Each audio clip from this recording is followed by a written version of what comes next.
pong nagagalit ka sa ginawa ni Sir Jello.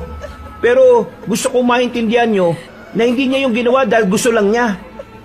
Kung nagpatuloy pa ang asawa mo, baka hindi lang ang anak mo ang masaktan. Baka nga nakapatay pa siya. Wala kasing kadala-dalayang si Mang Hermin. Hindi ko talaga maintindihan kung bakit mo kinulong yung matandang may sakit na nangangailangan ng atensyong pang-medikal eh. Paano kung mamatay siya ron? Nakapatay ka na naman ng taong walang kalaban-laban? Ano? Papatay ko kayo lahat! Kakili ko kayo! Pasensya na talaga, Mang Andong! Mamamatay ka sa mga kamay ko! Ah! Ako ang inyong Lolo Pael. At ako naman si Kabanong. At ito ang aming kwento.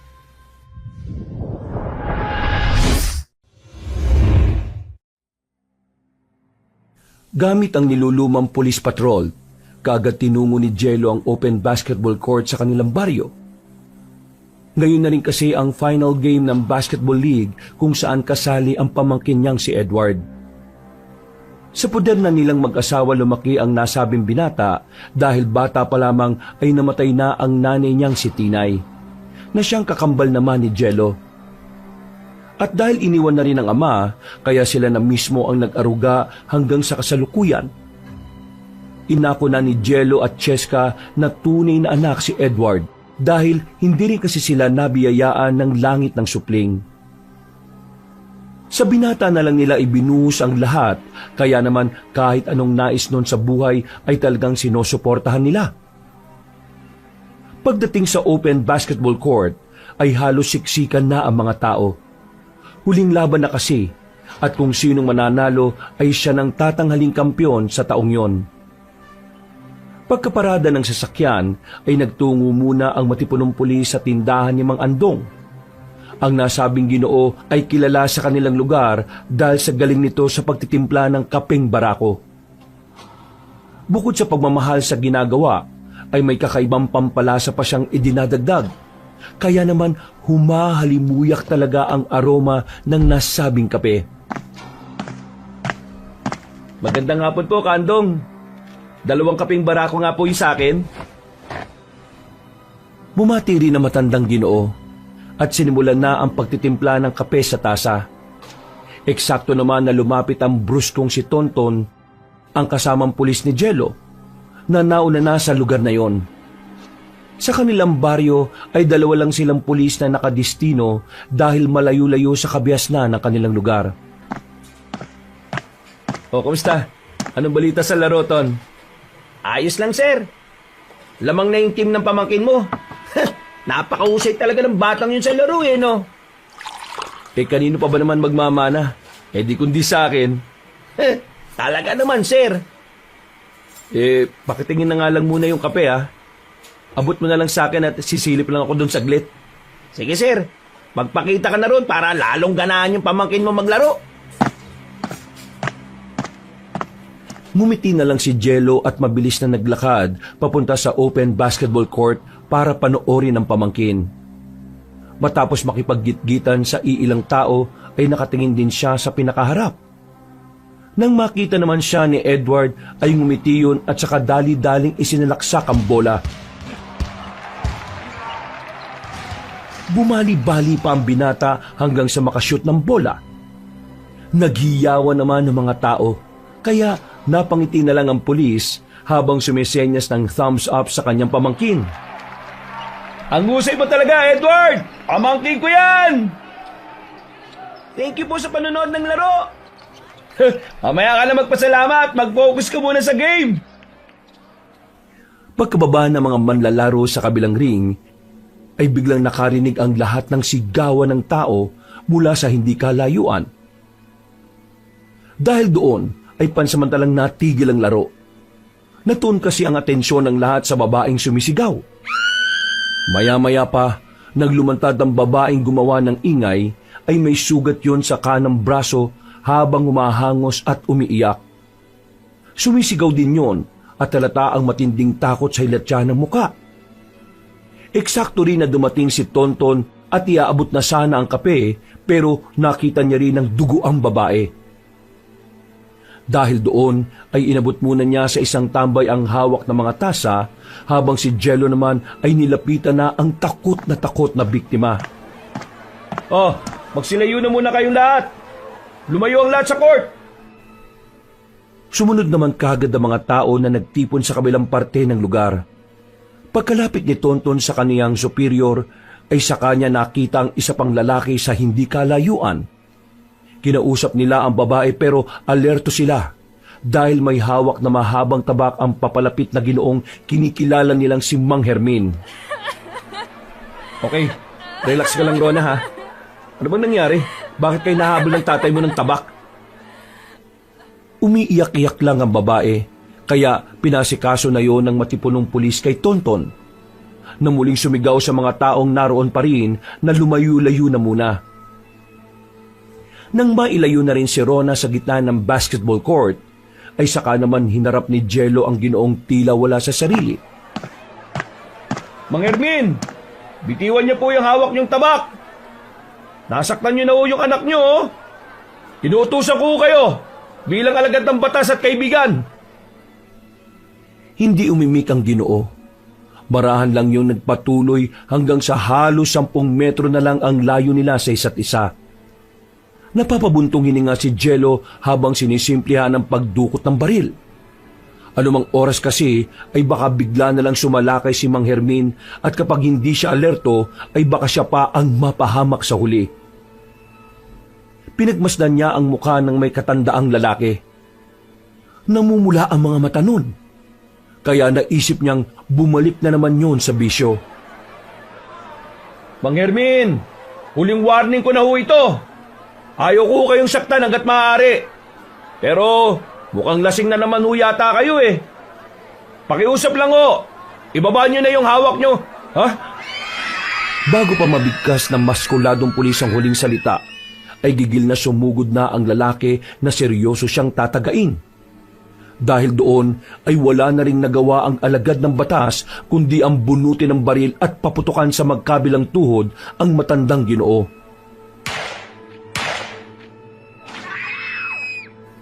Napalood siya pero nanatili lang ding nakatingin sa pulis habang tila galit na galit. Kitang-kita na rin sa noo at leeg noon ang maliliit na mga ugat na parang nangingitim na. Dahil sa dalawang magkasunod na putok ng baril ay nagsigawan ng mga taong nandun. May ilang nagpulasan pero katulad ni na Tonton at Edward ay nanatili lang sila roon habang nagmamatsyag. Tiyo Jello! Huwag kang lalapit dito, Edward!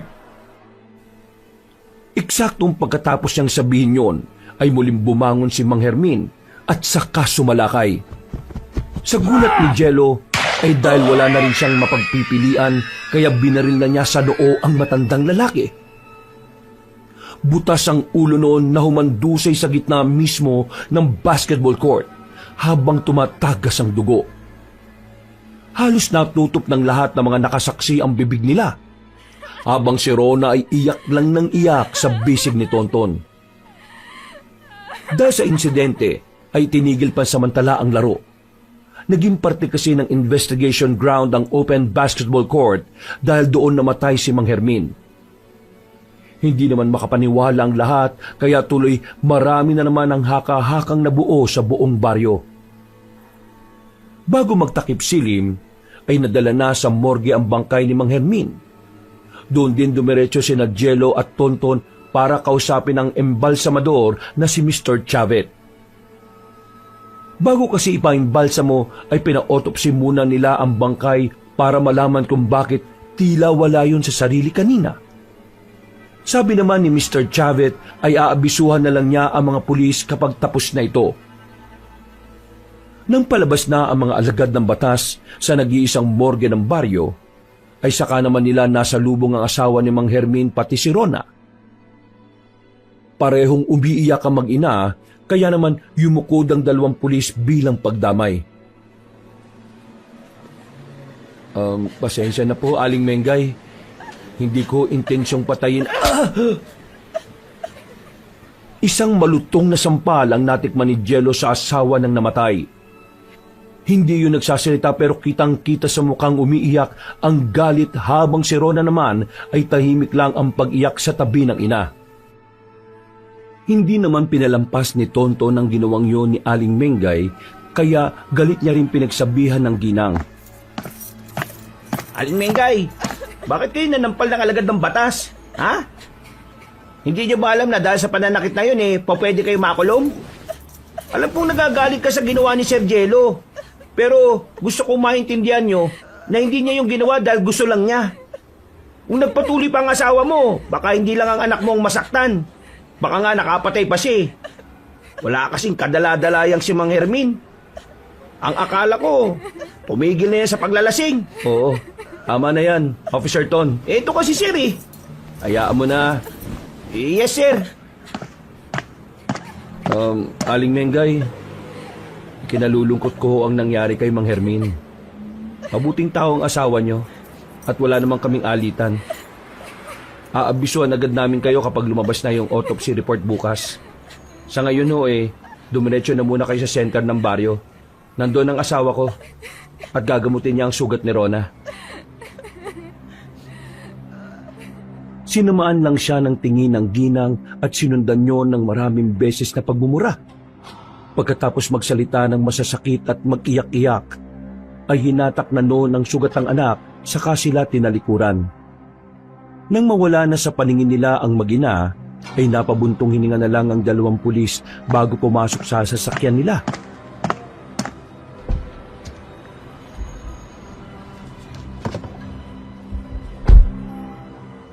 Sir, kung ano man ang mga sinabi ni Aling Mengay, huwag mo nang pansinin ha. Nadala lang yun ng galit. Kasalanan naman talaga ng asawa niya yung nangyari. Kung hindi nag-amok-amok doon sa laro si Mang Hermin, hindi sana siya malamig na bangkay ngayon. Yun na nga ang tanong Bakit nga ba parang wala sa sarili si Mang Hermin? Siguro sir, bumalik na naman sa pag-iinom. 1 taon na siyang hindi nagiinom ng alak. Baka illegal na droga na tinitira niya. At kanina tumama na yung side effect. Kaya siguro siya parang nabaliw-baliw. Siguro sir, hintayin na lang natin yung resulta ng autopsy na ginagawa ni Mr. Chabit. Oo nga, maigi pa nga. Tara na. Nagsimula na ngang magmaneho si Tonton hanggang makarating na sila sa headquarters. Pagdating doon ay nagpaalam na rin kagad ang bruskong pulis kaya siya na lang muna ang naiwang mag-isa. Naupo siya sa desk at inalalang lahat ang nangyari nung hapon na yon. Ang mga matang namumula ni Mang Hermin, pati ang maliliit na itim na ugat sa bandang noo at leeg noon, na parabang merong kakaibang pakahulugan. Yung pamumula ng mga mata niya, masasabi kong posibleng tama yun ng alak. Pero yung mga nangingitim na ugat sa bandang leeg at noo, ano kaya yun? Napabuntong hininga na naman siya hanggang sa magpaikot-ikot na lang sa nilulumang swivel chair. Ilang saglit pa nga, pagkatapos ng kanyang pagmumuni-muni, ay umuwi na rin ang Ginoo. Pasado 7:30 ng gabi, nadatan niya si Cheska at Edward sa kusina na nagsisimula pa lang sa hapunan. Nagmano kagad sa kanya ang pamangkin at kasunod naman noon ay ang paghalit niya sa asawa. Naikwento na ni Edgar ang nangyari kaya alam na ng babaeng medyo hindi maganda ang pakiramdam ng asawa. Upo ka na rito, love. Kain na. Sige. Salamat.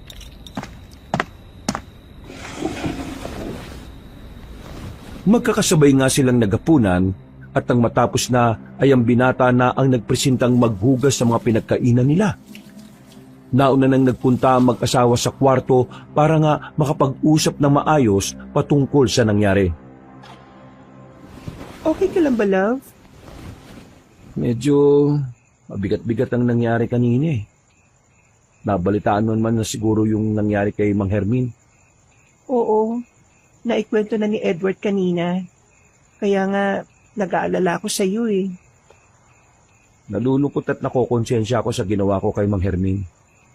Hindi ko naman intensyon Wala na... kang mali sa naging desisyon mo, love. Dahil ginawa mo lang naman ang tama eh. Mahirap ang naging desisyon mong yon. Pero nailigtas mo, hindi lang si Rona, kundi ang mga taga rito. Siguradong yun ang iniisip ng mga taga Barrio Insulasyon. Oo nga, love. Salamat ha. Kami ang dapat na magpasalamat sa iyo, no? Dahil ginawa niyo ni Tonto ng maayos ang trabaho niyo bilang pulis para manatili ang kaligtasan ng mga taga rito. Pagkatapos nilang magyakapan, ay hinagkan nila ang isa't isa, dahilan para lalong guminhawa ang kalooban ni Jello.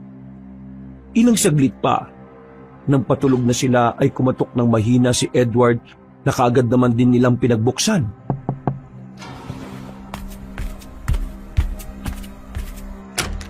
O bakit? May kailangan ka ba? Wala naman po. Nakita ko lang po si Mang Andong sa tapat ng gate natin eh. Parang kanina pa siya doon nakatayo. Tinanong ko nga po, hindi naman nagsalita. Nakatingin lang po siya sa akin. Talaga? Nang marinig yun ni Jello, ay bumangon kaagad siya at sabay-sabay silang nagtungo sa sala. Pagkasilip nila sa bintana ay nakita na nilang naglalakad palayo si Mang Andong. Nagkatinginan na lang sila sa isa't isa na tila nagtataka na rin dahil sa wala silang ideya kung bakit nagpunta roon ng mga ngape. Nang mawala na yun sa paningin nila, ay sinabi na lang ng matipunong pulis na tatanungin niya bukas sa matandang lalaki. Natulog na nga silang lahat hanggang sa sumapit ang panibagong umaga. Mag-aalas 7 ng umaga, bago magtungo sa impilan ay dumaan nga muna sa kapihan sa tapat ng open basketball court si Jello. Tatanungin niya kasi si Mang Andong patungkol sa kagabi pero hindi niya roon naabutan ng matandang Ginoo. Sarado ang kapihan at nang dumungaw siya ay napansin niyang tila magulo ang loob ng tindahan. Napakunot siya ng noo dahil alam niyang masinop at hindi makalat ang mga ngape. Anong nangyari rito? Nasaan na si Mang Andong? Dahil sa pag-aalala, kaya naman pinasok na niya ang tindahan. Pagdating sa likod ay naabutan niya nga ang hinahanap na nakaupo sa tomba-tomba habang nakatanaw sa kawalan.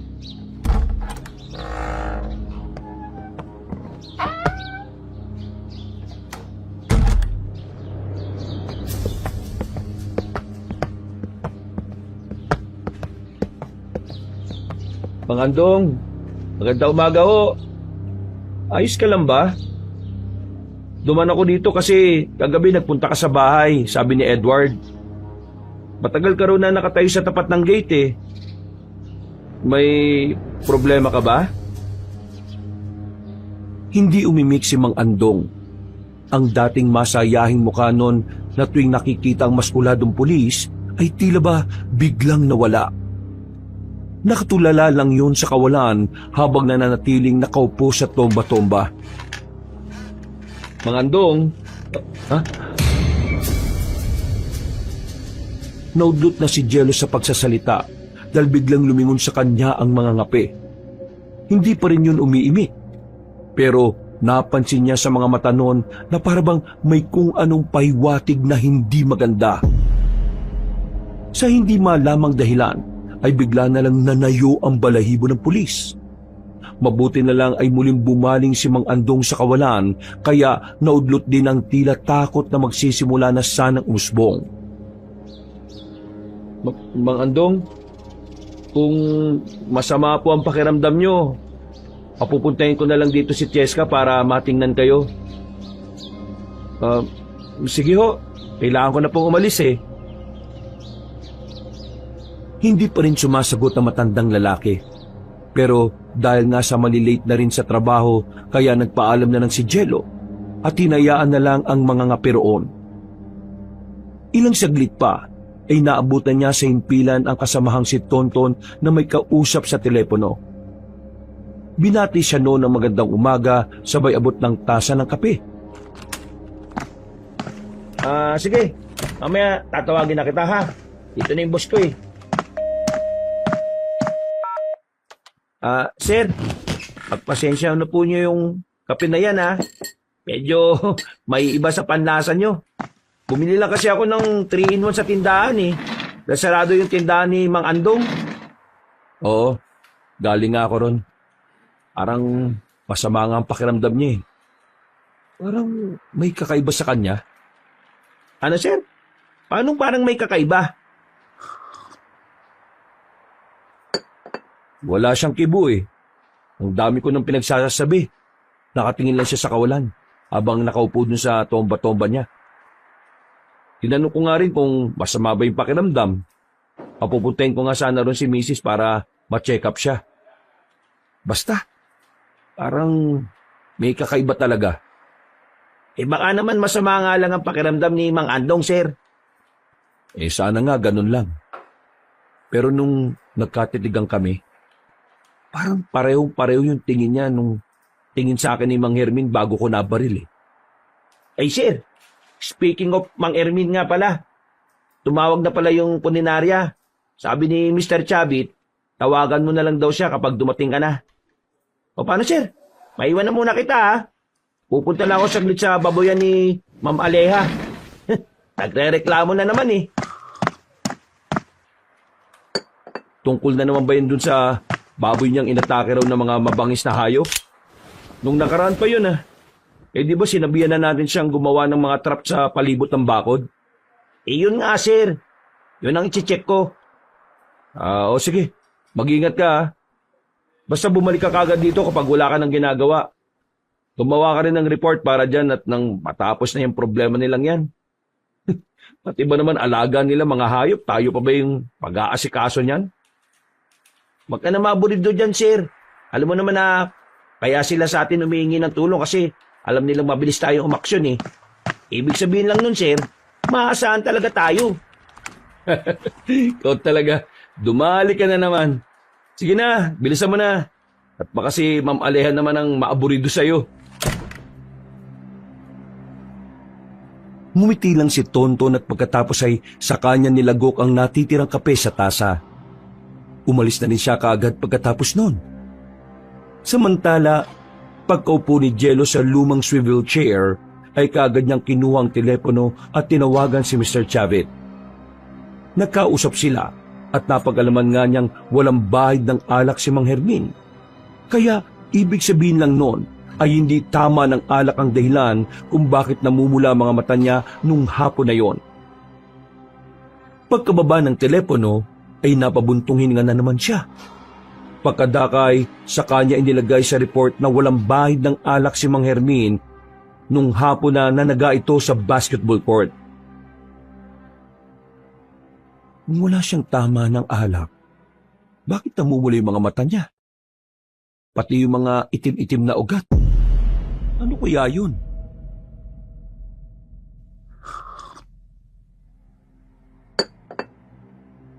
Inubos niya muna ang kape bago nagpatuloy sa pagtatrabaho.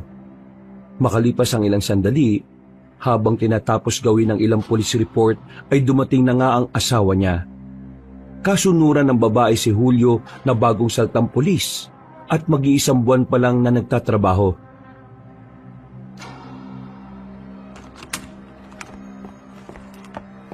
Oh, nandito ka, love. Saan ka galing? Galing ako sa eskwelahan, love. Magkakaroon kasi ng bigayan ng bitamina bukas, kaya kinausap ko na yung principal. Tapos, sumabay na rin ako dyan kay Officer Julio para lang iabot sa iyo itong binigay sa akin na galing sa eskwelahan. Wow! Nilupak!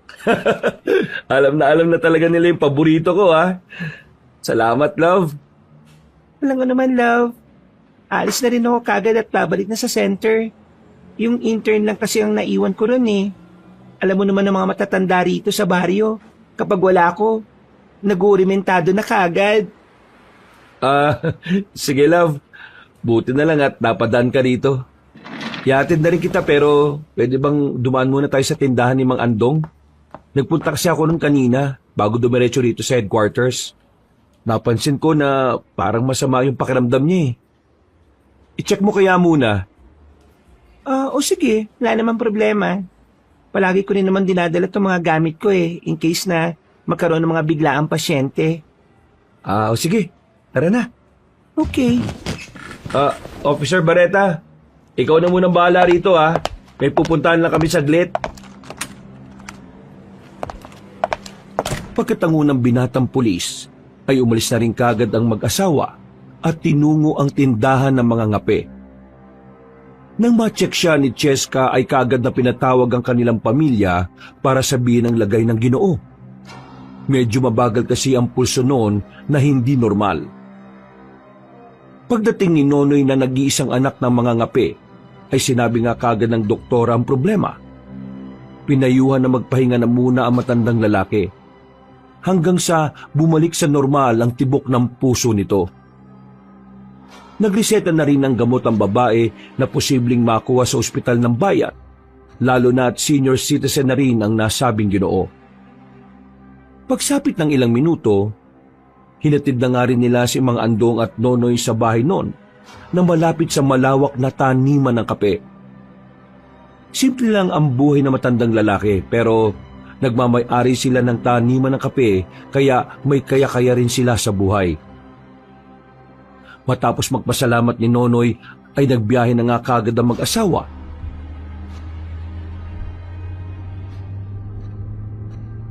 Love, salamat sa iyo ha.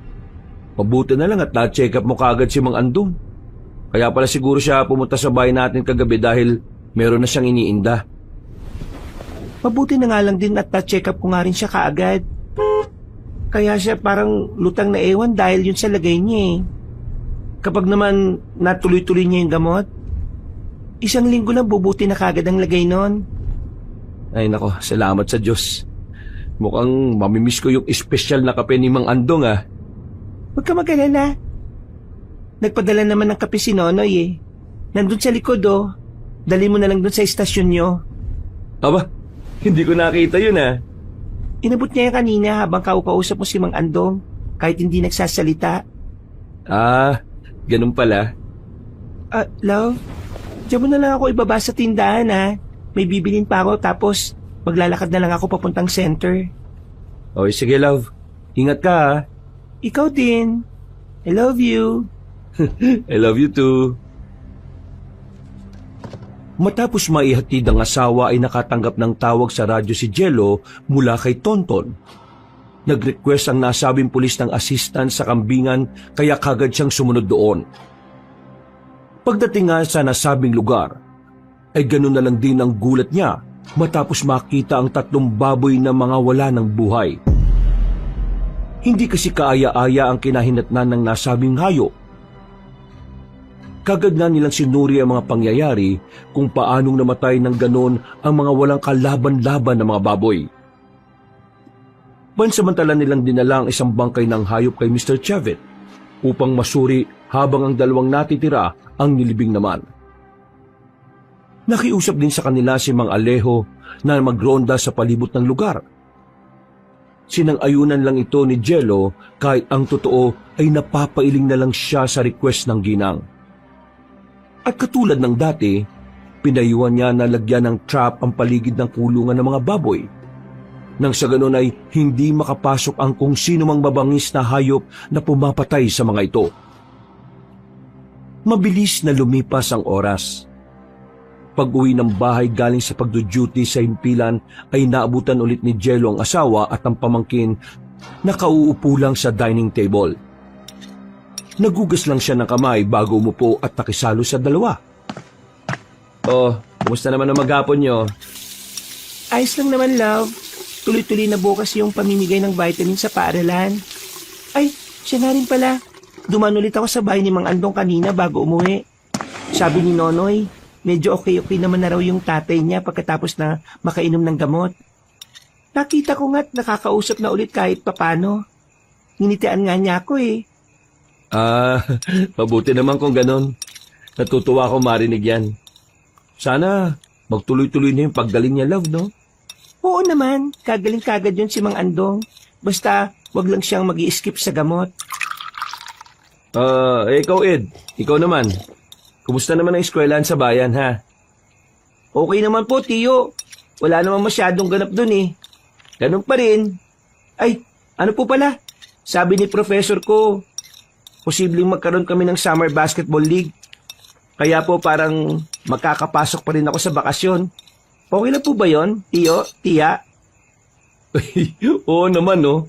Tama lang din yan para makapag-focus ka dyan sa sports kesa malibang ka sa alak at iba pang bisyo, di ba? Hindi naman kita sa hinahadlangan sa pag-iinom ng alak, ha? Alam ko naman po yun. Tsaka hindi rin naman po ako mahilig magiinom ng alak eh.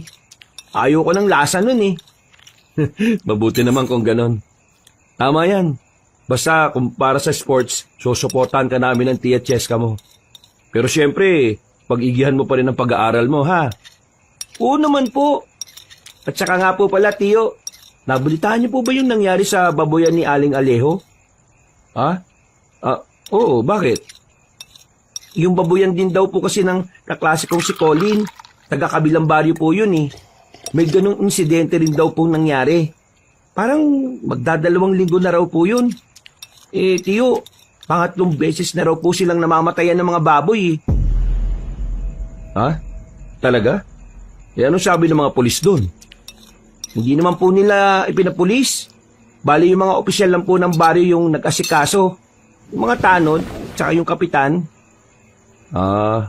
Mabuti pa sila. Dito sa atin, yung mga punong baryo natin. Hindi ko alam kung anong inaatupag eh. Ang reklamo ng mga taga rito, palagi raw wala raw sa tanggapan nila. Kaya kami na lang ng kami ang nilalapitan. Kahit na mga maliliit na problema lang. Imbis na yung mga opisyal ng baryo yung nag-aasikaso eh. Kaya mo na yun, love. At huwag mo na masyadong pakaisipin yon. Ang mahalaga, nagtatrabaho ka at nagagampanan mo na maayos ang ginagawa mo. Yun na nga lang din ang iniisip ko, love eh. Ay, siya nga pala. Lumabas na yung autopsy report ni Mang Hermin. Ang sabi ni Mr. Chavit walang bahid ng alkohol ang katawan niya. Ibig sabihin, hindi nga nag-inom yung tao bago siya manghabol ng tabak. Ganun ba? Anong mangyayari sa kaso niya ngayon? Hindi na rin naman na nagsampa ng kaso sila Aling Mengay. Kaya masasarado na kaagad yon. Hindi na nakasabat pa si Edward sa usapan ng mag-asawa. Kumain na lang siya habang nagpapatuloy ang pag-uusap. Ilang saglit pa nang matapos na sila sa pagkain ay nag-asikaso na nga ang lahat hanggang sa sila ay matulog na. Lumipas pa ang mga oras, araw at linggo. Nang malibing na si Mang Hermin, ang akala ni Jello ay tapos na ang lahat. Pero lingid sa mga taga-baryo Isolasyon, ay nagsisimula pa lang ang kalbaryo na kanilang kakaharapin.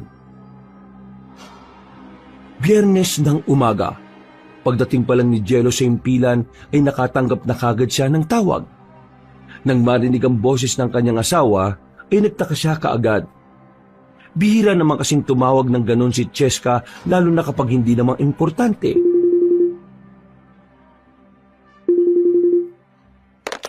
Oh, love, anong problema?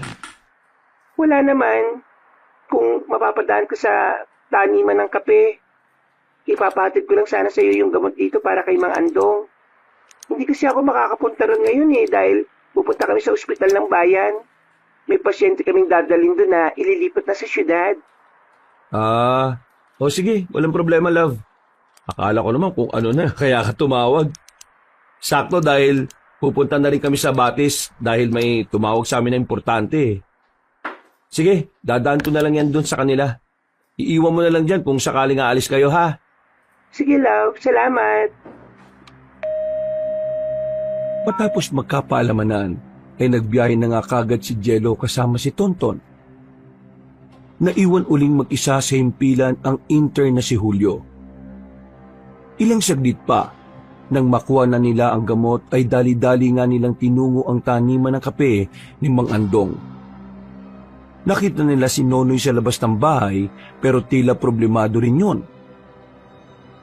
Inabot lang ng maskuladong pulis ang gamot at nakipag-usap saglit patungkol sa lagay ng matandang nangangape. Pero ayon nga sa anak noon, parang medyo nangihina nga lalo ang kanyang tatay.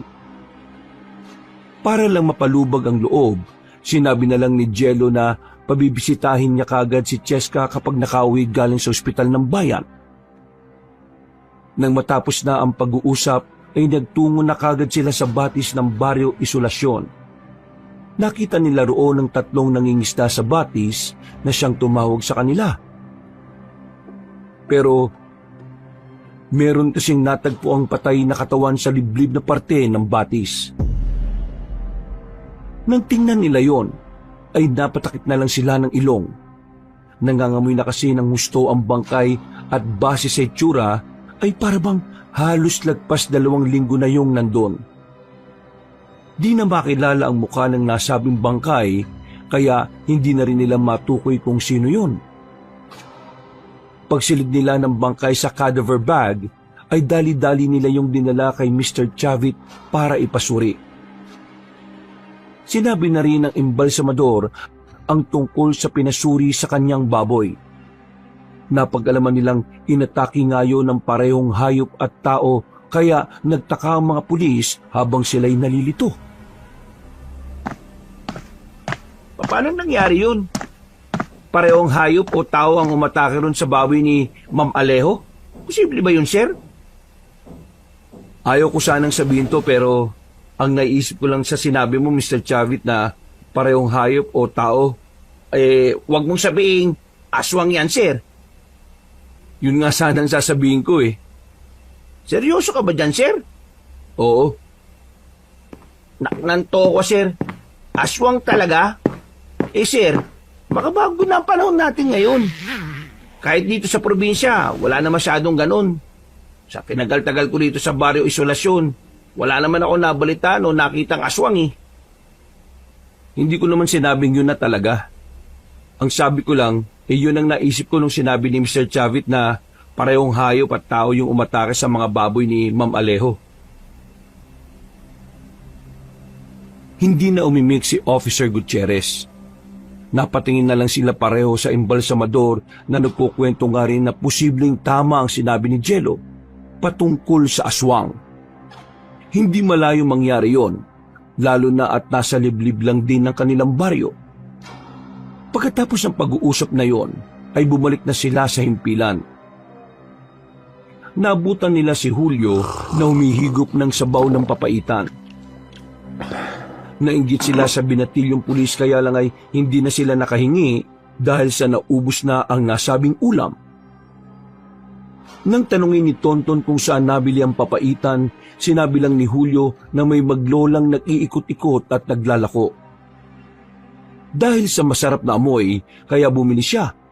At hindi nga nagsisi dahil masarap ang nasabing papaitan. Susunod, kapag dumaan yung sinasabi mo maglola na nagtitinda ng papaitan, ibili mo rin ako, ha? Kung wala ako rito, paluwalan mo na lang muna. Babayaran kita kapag balik. Nako Julio, huwag ka maniniwala dyan kay Gutierrez. Kapag kumagat ka dyan, matatapos na lang ang duty mo rito sa Baryo Isolasyon hindi ka pa rin nababayaran. Sir naman, pag mo ko kagad ibuko sa tao. Basta, Officer Barreta, yung sinabi ko sa iyo, ha? Natatawang tumangutango lang ang binatang pulis at pagkatapos noon ay nakatanggap na sila ulit ng tawag, kaya kaagad nagtrabaho ang 3. Pasado 6:30 ng gabi, si Jello na lang ang natira sa headquarters. Sabay na umuwi sina Tonton at Julio, habang siya naman ay inasikaso ang ilang pang mga report na ipapasa nila sa munisipyo ng probinsya. Nagtimpla siya ng kape at maya-maya pa, nang makaramdam ng antok, ay sinubukan niyang maghilamos sa lababo. Kaya lang ay natigilan siya matapos maalala ang nakuha nilang bangkay sa batis. Kung matagal na yun na nandun, posibleng makontami na yung pinagkukunang tubig ng mga taga-baryo. Doon pa naman nakakonekta ang lahat sa batis. Kailangang may pasaram muna at ma-check hanggang sa maging maayos ang tubig sa batis. Ipinagbigay niya nga kagad yon sa ilang pang kinaukulan, kaya kagad namang inaksyon ng kinabukasan. Nakahinga na maluwag ang lahat dahil ligtas pa rin naman daw inumin ang tubig na isinusupply ng batis. Araw ng linggo, Halos mag-aalas 10 na ng hating gabi pero nasa istasyon pa rin si Jello. Natagalan kasi siya dahil pangalawang araw nang hindi pumapasok si Julio. Nagpaalam lang sa kanila yon kahapon ng umaga na masama ang pakiramdam. Kaya hindi na muna nila pinatuloy. Kaya ngayon ay siya ang nagtutuloy ng mga trabahong gagawin sana ng binata. Nang pauwi na ang maskuladong pulis, nang malapit na siya sa kanilang bahay, ay bigla namang umiksena sa daan si Rona, ang anak ni Mang Hermin na muntik nang mapatay ng tabak noong nakaraang linggo lang. Mabuti na lang ay mabilis na ihinto ni Jello ang sasakyan. Bumaba kaagad siya at tiningnan ng lagay ng dalaga na tila sinadya pala ang mga pangyayari. Rona, bakit mo ginawa yun? Hindi mo ba alam na pwede ka mamatay sa ginawa mo? Hindi ka lang mamamatay. Malalagay mo rin ako sa alanganin. Pwede ako makulong sa ginawa mo eh. Umiiyak na humingi ng tulong ang babae. Pagkatapos noon ay bigla na lang itong binanggit ng pabulong ang tungkol sa maglolang nagtitinda ng papaitan. Hindi masyadong maintindihan ni Jello dahil mas malakas pa ang paghikbi ng dalaga. Ano ka mo? Maglolang nagtitinda ng papaitan? Bakit mo sila nabanggit? Hindi na tinapos ng matipunong pulis ang pagsasalita dahil tumakbo na palayo si Rona. Pagpasok niya ulit sa sasakyan ay bigla na lang niyang naalala si Julio. Nabanggit nga rin kasi ng binatang pulis ang tungkol sa maglola na nagtitinda ng papaitan. Ano bang meron sa papaitan ng maglolang yun? Napailing na lang siya bago magpatuloy sa pagmamaneho hanggang sa makauwi ng bahay. Nang nasa pagkainan na sila ay naikwento nga ni Jello ang kakatuwang engkwentro nila ni Rona. Nabanggit niya rin ang tungkol sa maglola na nagtitinda ng papaitan. Nang marinig yun ni Edward ay nakasali siya sa usapan ng mag-asawa. Tiyo, narinig ko na po yung tungkol sa maglolang nagtitinda ng papaitan na yun. Kadat nga po yung dun sa amin eh, dun sa paaralan. Kasi, mura't masarap daw. Natikman mo na ba? Hindi pa po, tiyo. Bibira lang po kasi magpakita yun eh. Tiyempuan lang talaga. Pasulpot-sulpot lang din pala. Parang yung isa kong kasamahang pulis. Nakatikim ng papaitan nung isang araw. Masarap nga raw ang sabi niya eh. Yun nga rin po yung mga sabi ng mga nakatikim. Pero sa aming magkakaklase, wala pa naman pong nakakatikim kaya hindi rin namin masabi kung masarap po ba talaga o hindi. Ay nako, kayo talaga oh. Kahit sabihin mong masarap, huwag kayong basta-basta nabibili ng mga ganyang ulam. Malay niyo ba kung saan-saan lang yung kinuha? Baka mamaya sumakit pa ang tiyan niyo sa ganyan. Bumili kayo kahit mahal pero sigurado kayo. At alam niyong malinis kaysa sa ganun. Napatango-tango lang ang dalawang lalaki hanggang sa mapaisip na lang din si Jello dahil nga 2 araw nang hindi napasok si Julio. Posible kayang dahil sa papaitan na yun kaya sumama yung pakiramdam ni Julio. Habang nag-iisip ay biglang nagring ang telepono na nasa sala. Kagad nagpunta roon si Jello at nagulat siya sa sinabi ni Tonton na nasa kabilang linya. Napansin naman nila Aling Cheska at Edward ang reaksyon niya. Kaya kaagad lumapit sa kanya ang kanyang asawa. Bakit mahal? Sino yung tumawag? Si Tonton? Bakit siya tumawag? May nangyari ba? Oo, mahal eh. Nasusunog daw yung bahay ni Mang Andong, pati yung taniman ng kape. Kasamang natupok ng apoy si Nonoy. Ha? Paano nangyari yun? Aalamin ko pa. Tara at sumama ka sa akin dahil naiwan daw ng boy si Mang Andong. Nandun na ngayon si Tonton, pati yung ibang kinauukulan. Kaya magmadali na tayo.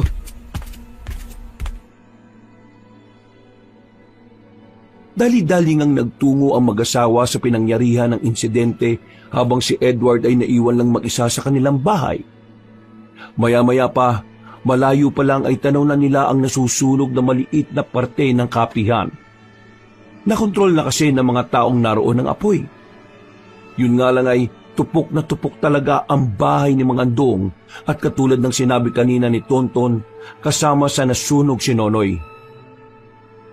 Nilapitan nila kagad ang matandang lalaki na walang imik at tila nakatulala na naman sa kawalan. Mang Andong, ano pong nangyari? Bakit ito naiwan sa loob ang anak ninyo? Walang imik na lumingon lang ang matandang Ginoo, kaya napansin ni Jello ang pamumula ng mga mata nun. Naaninag niya rin ang mangilang-ilang maliliit na itim na ugat sa bandang lieg at noo. Dahil doon ay muli niyang naalala si Mang Hermin. Kaya tinapik niya ang asawa at pinalayo. Naging alerto rin siya at inihanda ang baril kung sakali mang gumawa ng kung anong hindi maganda ang matandang lalaki. Bakit, love? Basta love, lumayo ka muna kay Mang Andong hanggat maaari. Officer Gutierrez, anong report? Sir, nakakita ko ng mga bote ng gasolina kanina sa tapat ng bahay. Napansin ko rin na nakapadlock yung pinto na parang sinadyang ikulong yung taong naiwan sa loob. Siguradong yun ang dahilan kaya nasunog din si Nonoy eh. Pero mas malalaman natin yan kapag napula na ang apoy. Iposas mo na si Mang Andong. Ha? Sigurado ka, sir? Oo nga, love. Sigurado ka ba? Kung iniisip mong sinadya ni Mang Andong yung nangyari, parang imposible. Clinically diagnosed siya. Sundin mo na lang muna ang order ko, Officer Gutierrez. Yes, sir.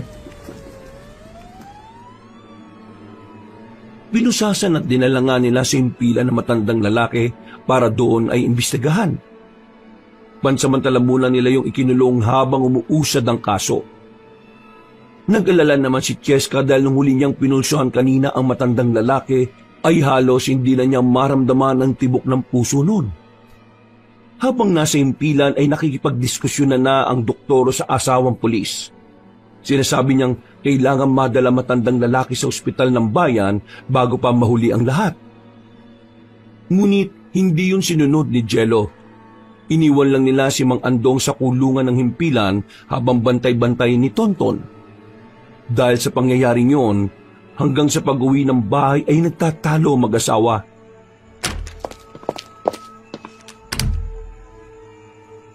Ano ba problema mo, love? Hindi ka ba naawa nun sa tao, ha? Bakit mo siya kinulong lang?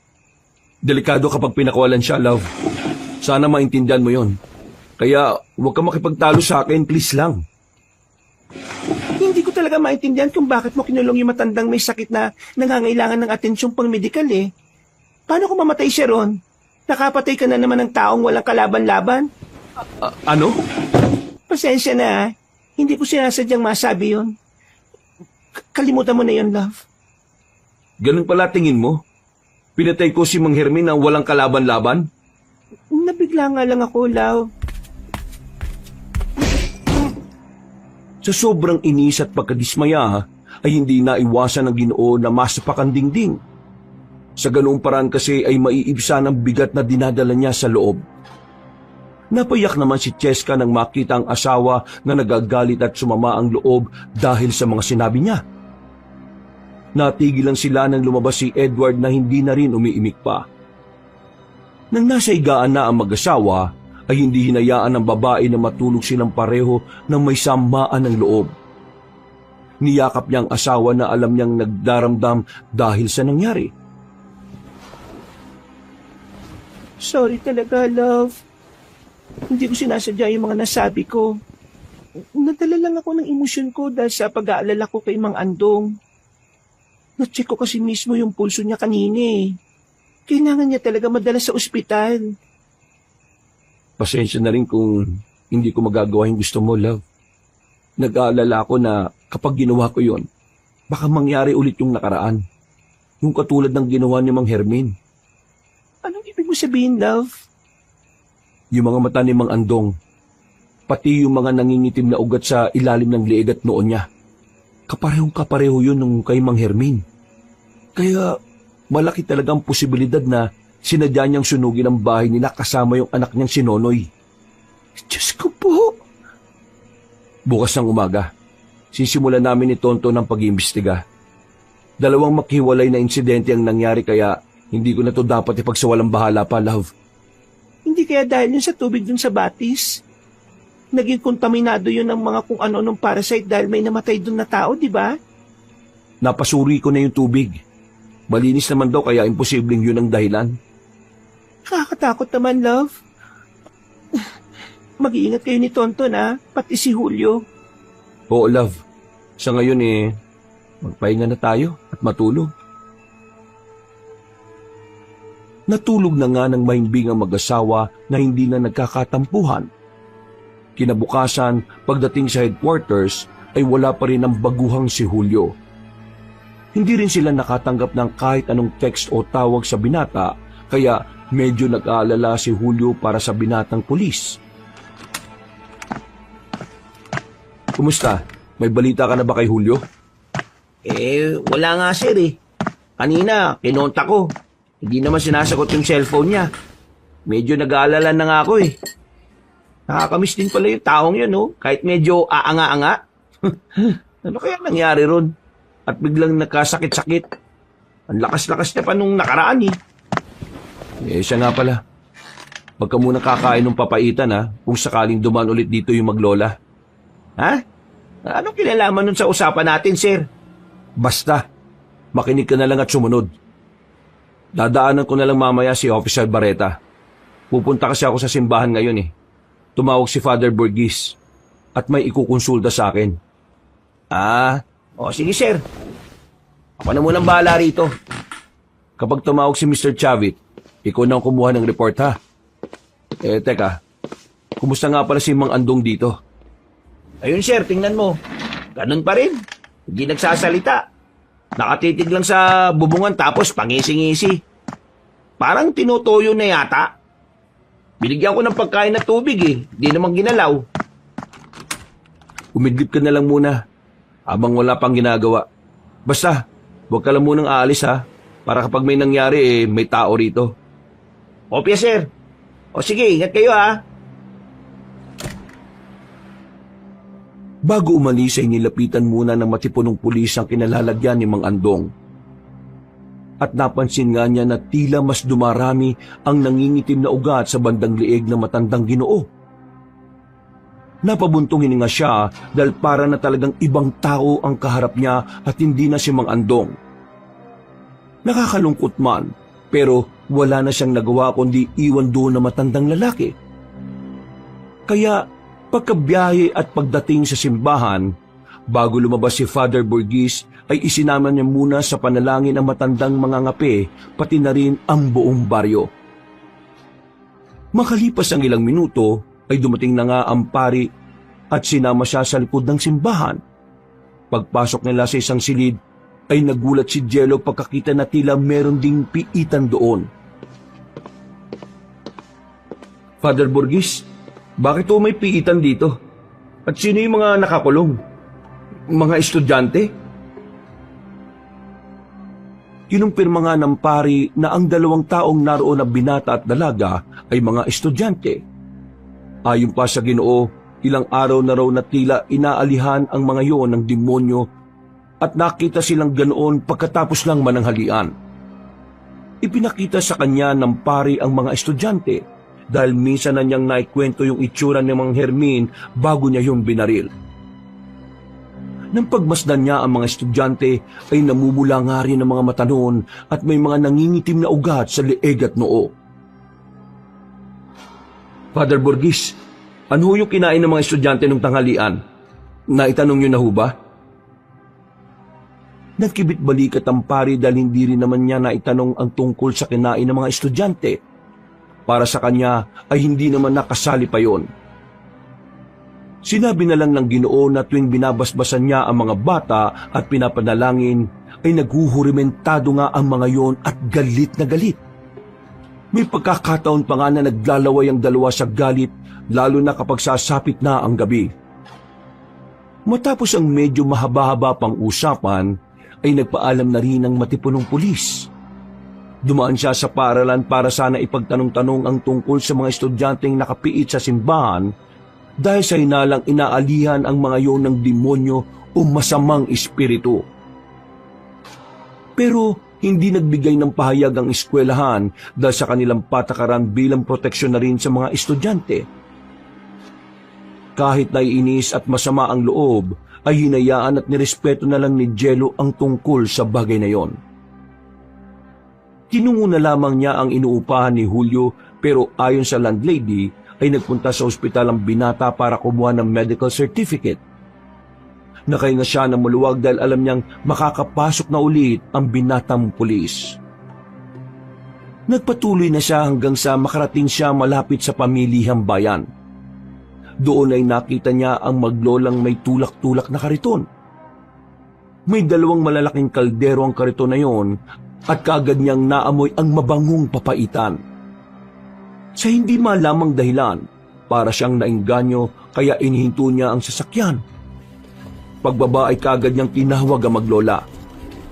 Huminto naman ang mga yon at saka niya nilapitan.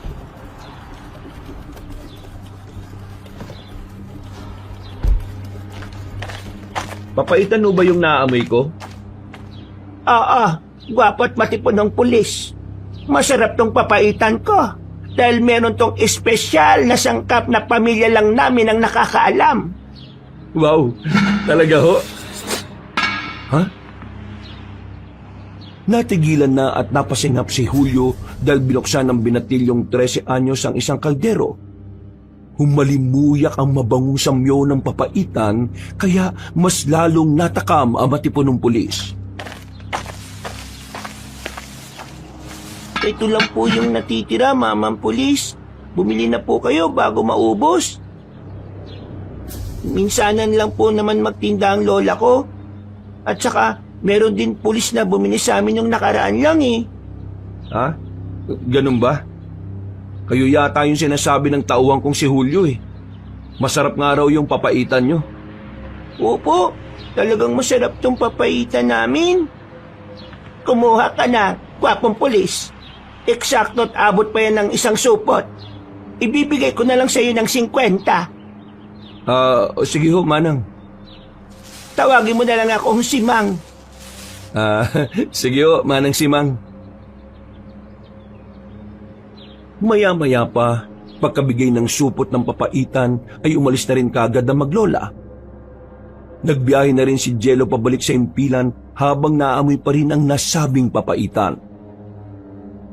Hindi niya rin alam kung bakit pero para siyang nahipnotismo ng amoy na yon. Hanggang sa hindi na niya namalayan na tila mabubunggo na pala siya sa poste. Mabuti na lang ay naipreno niya kagad ang sasakyan at ang kagandahan lang din ay walang tao sa paligid. Napasandal siya sa upuan habang inihilamos ang kamay sa mukha. Para rin siyang nagising hanggang sa maalala ang sinabi ng kanyang asawa nung nakaraang gabi na huwag kakain basta-basta ng mga inilakong paninda. Habang nakahinto ang sasakyan, ay napatingin ulit siya sa supot at isa-isa na ngam nanumbalik sa kanya ang tungkol sa nasabing papaitan. Lalo na ang tila pagbababala ni Rona patungkol dito. Kinuha niya ang nasabing supot, saka yung tinapon sa labas at nagpatuloy na sa pagmamaneho. Bago bumalik sa impilan ay tinungo niya muna ang bahay ni na Aling Mengay at Rona. Itatanong niya kasi ulit sana sa dalaga ang tungkol sa matandang nagtitinda ng papaitan. Yun nga lang ay nakakandado ang bahay na mag-ina, kaya umalis na rin kagad siya. Pagdating sa headquarters ay nakita niyang mahimbing na natutulog si Tonton. Hindi na niya yung ginising dahil alam niyang puyat ng kasama sa pagbabantay kay Mang Andong na nakakulong pa rin. Nilapitan niya ang matanda sa piitan pero tulala pa rin yon. Hindi pa rin yon ginagalaw ang pagkain kaya nag-aalala na talaga siya para sa Ginoo. Mang Andong, okay lang po ba kayo? Kumain ho kayo para makabawi-bawi kayo ng lakas. Dinala na sa kapilya yung kabaong ni Nonoy. Kung mangangako ho kayo na wala kayong gagawin kakaiba, pakakawalan ko kayo at hayaang makipaglamay sa anak nyo. Hindi pa rin umimik ang matandang lalaki. Para lang yung bata na pangisi-ngisi habang nakatingin sa kung saan. Napabuntong hininga na lang tuloy si Jello habang pinagmamasdan ang nakakaawang itsura na matandang Ginoo. Mang Andong, bumalik na ho sana kayo sa dati niyong... Hindi na mangyayari yon. Natigilan at ang laki ang mga mata ni Jello nang marinig ang tila malademonyong boses mula kay Mang Andong. Kinusot-kusot pa nga niya ang mga mata niya at nilinis ang tenga sa pag-aakalang na mga malikmata at nagkakamali lang siya ng pandinig. Kaunting oras na lang. Humanda ang lahat ng mga taga-baryo isolasyon. Pagpipiestahan kayo ng mga duhang. Ano ho yung sinasabi niyo, Mang Andong? Kaunting oras na lang. Dahil mamamatay na kayong lahat. Mas lalong nagulat si Jello dahil kitang-kita niya kung paanong magiba ang anyo ng mukha ng matandang lalaki na parang isang halimaw. Mula sa kinauupuan ay dali-dali siya nitong sinalakay. Mabuti na lang ay merong rehas na nakaharang. Napatras siya hanggang sa mabunggo niya si Tonto na kagigising lang din. Sir, nandiyan ka na pala? Bakit di mo ako ginising? Ha? Okay ka lang, sir? Para ka nakakita ng multo dyan, ha? Ay, yan nga pala. Hindi pa rin kumakain si Mang Andong pero nakita ko siya kanina na uminom ng tubig. Ano, sir? Pakawalan na ba natin siya? Hindi umimik si Jello. Sabay lang silang napatingin sa matandang lalaki na ngayon ay nakaupo na lang ulit at pangiti-ngiti sa kawalan. Habang nagmemeryenda sila, ay tinalakay na nga ni Tonton ang naging obserbasyon sa nasunog na bahay. Lumalabas ng sinadya ni Mang Andong na ikulong ang anak at sunugin ang lugar. Kaya naman, kailangan siyang isuko para harapin ang kasong arson at pagpatay. Sinabi na rin ni Jello ang lagay ni Julio kaya posibleng sa mga sumunod na araw ay pumasok na ang binatang pulis. Maya-maya pa, pagkagat ng dilim, ay nagpresenta si Tonto na siya na ang magdadala kay Mang Andong sa himpilan sa bayan. Kaya umuwi na si Jello. Nang nasa bahay na, ay ipinamalita niya rin kagad sa mga kasama ang sitwasyon ng matandang lalaki. Nakakaawa man, pero walang nagawa si Cheska dahil yun ang batas na umiiral. Siya nga pala, Edward, nabalita mo na ba yung mga estudyanteng dinala sa simbahan ng poblasyon? Ang sabi, inalihan daw ng demonyo at tuling nakita sila na nananghalian bago yun mangyari. May ideya ka ba ron? O nakuwang balita sa eskwelahan nyo? Opo, tiyo. Katatapos lang araw kumain ng dalawang yon ng papaitan na nabili nila sa Manglola. Sarap na sarap pa raw yung dalawa hanggang sa biglang tumirik yung mga mata eh. Una po, dinala sila sa klinik. Pero ang sabi, okay na raw. Kaya pinauwi na lang muna. Mga ilang araw lang po, parang yun na nga tiyo. Nagwawala-wala na at parang sinasaniban kaya dinala sa simbahan. Yun, wala na po akong balita pagkatapos nun. Yung papaitan na naman. May kakaiba sa itinitinda ng maglolang yun eh. Paano niyo po nasabi yun, tiyo? Nakita ko kanina yung maglola. Manang Simang ang pangalan niya. Yung batang lalaki naman si Ariel. Hindi ko alam pero pagkamoy ko sa papaitan, para akong nahipnotismo. Napabili nga ako ng wala sa oras eh. Kinain mo? Sabi ko naman sa'yo, huwag kang kakain ng basta-basta, love. Huwag ka mag-alala dahil hindi ko kinain. Yung parang nahimasmasan ako tinapon ko kagad sa kalsada. Naalala ko kasi nga yung sinabi mo tapos naalala ko rin yung sinabi ni Rona patungkol nga sa maglolang nagtitinda ng papaitan. Isa-isa nga pumapasok sa utak ko yun. Lalo na nung naalala kong bumili rin si Julio nun. Tapos kinabukasan sumama ang pakiramdam niya. Hanggang ngayon, hindi napasok. Pero sana okay lang siya. Dumaan ako sa inuupahan niya kanina Pero ang sabi ng landlady, nasa ospital ng bayan para kumuha ng medical certificate. Ibig sabihin magaling na yon. Ay naku, love. Dapat siguro hanapin mo yung manang simang na yon at ipasuri yung binibenta nilang papaitan na maglola. Dapat makasiguro tayong ligtas sa mga taga-baryo isolasyon.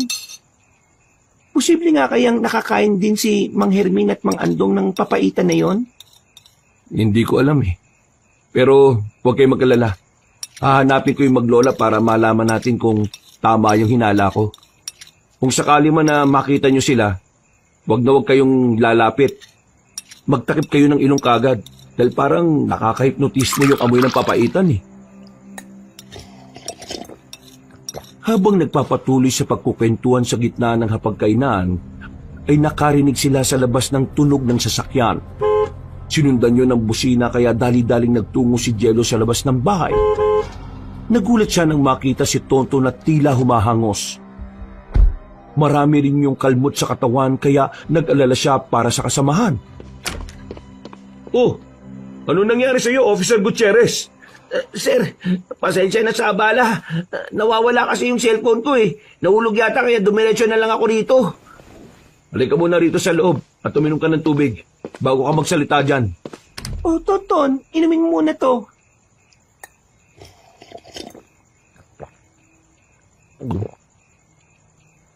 Thank you, Doc. Ano bang nangyari? Bakit ang dami mong kalmot? At ano yung nasa leeg mo? Kagat ba yan? Kagat nga yan ng tao, Tonton. Ano ba nangyari? Malapit na ako sa police station sa bayan.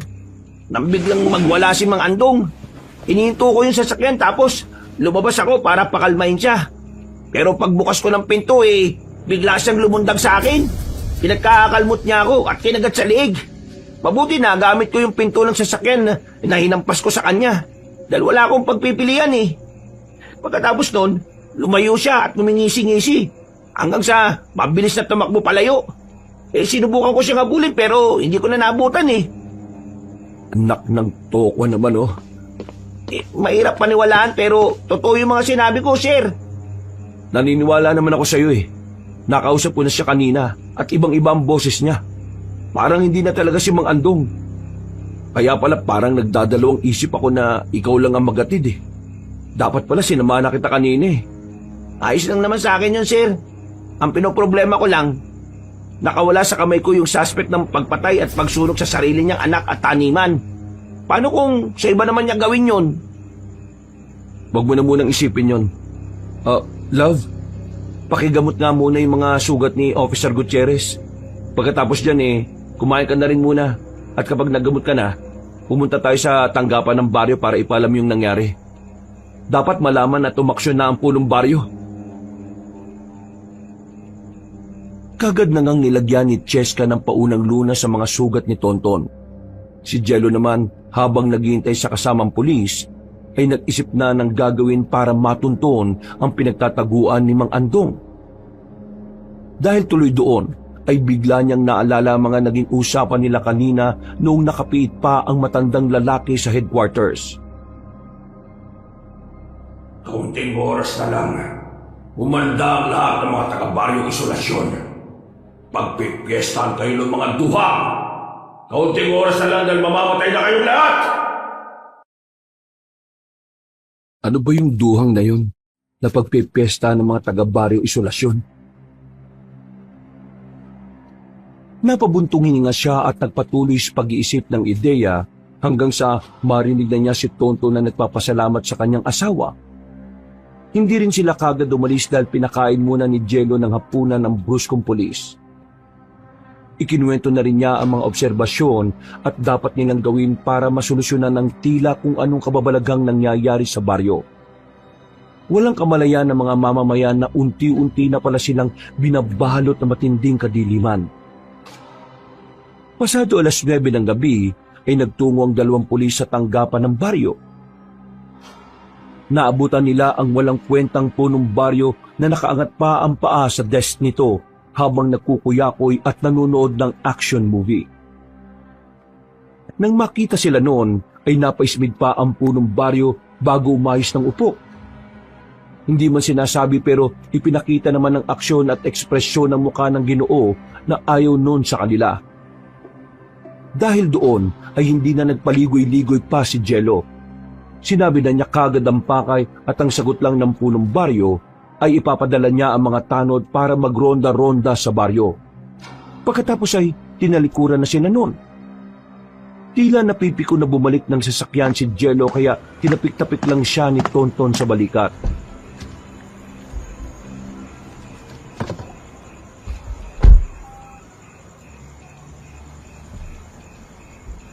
Walang yung punong baryo na yan.